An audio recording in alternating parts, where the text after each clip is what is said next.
Hello there and welcome. So some time ago I made a video about group riding with friends, and we spoke about a number of issues there that could cause you safety issues. And of course when we ride together with our friends, it's normally a very, very nice experience, although I know a lot of people these days sort of do shy away from it, but a lot of people do enjoy it. Perhaps it just appeals to the pack instinct. You know, we feel quite good when we're part of a group and we're all doing the same thing and we all belong to the same group, and it's got a very nice social feel to it. But I was sent a video recently by one of my viewers, and I believe this is filmed up in Surrey. Just take a little look at this, and these guys here are just doing what they want to do, and they're not really too worried about any other traffic.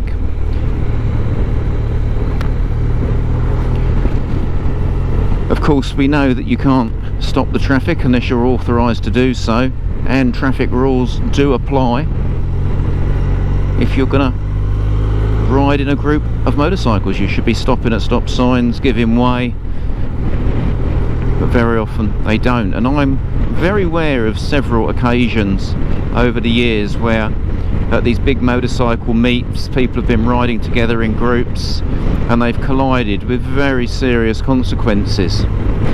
Just a little reminder really, just be careful. It's different if you've got a properly organised group meet and there's many motorcycles running together and an authorised person is stopping the traffic and you're going to emerge from junctions en masse. But if it's not properly authorised, you need to be careful that you are not going to fall foul of any laws or cause yourselves any injuries. And on that note, this video here is interesting with these two guys riding together. I'm not going to say a lot about this, I'm just going to let you watch the ride, and maybe you'd be kind enough to send in your own opinions of what you think is good, bad or indifferent with this. What I will call into question here is road positioning, riding two abreast, solid white lines and proximity to other vehicles, and that includes each other in this particular case. And unfortunately, as with all of these things, we've always got a story that we can relate back in the day. And I do recall back in the 90s, I believe it was two brothers who had the same bikes and they were out and about together having a nice evening ride, and they were riding rather close to one another and their wheels just touched. That resulted in very serious injuries for one of them and the death of another one as he hit some roadside furniture.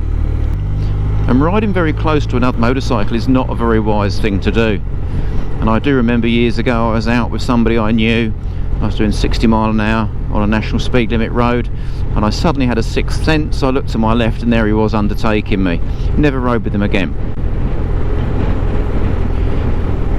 I know we've all seen two bikes riding together like Chips back in the 1970s, the old California Highway Patrol, and it can be very nice to ride with your mate, but there are significant disadvantages to doing it. First of all, you've got to be highly trained, you've got to be highly in tune with the other person, and to be honest, we like to move around on the road a little bit. You know, we're going to have a pothole, we're going to have an adverse camber, we're going to have some debris, someone might emerge from the side road and we want to change our road positioning. If you ride two abreast, you've lost all of those potential advantages. You've lost the ability to change your road space very rapidly. That's all I'm going to say on this. Have a look and send me your thoughts.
So that video then, just a little reminder, if you are going to go out with your friends this summer or at any time, just be aware of the pitfalls that may lie ahead if you get too involved in riding in a friendly way rather than a sensible and safe way. So until next time, ride safe and take care.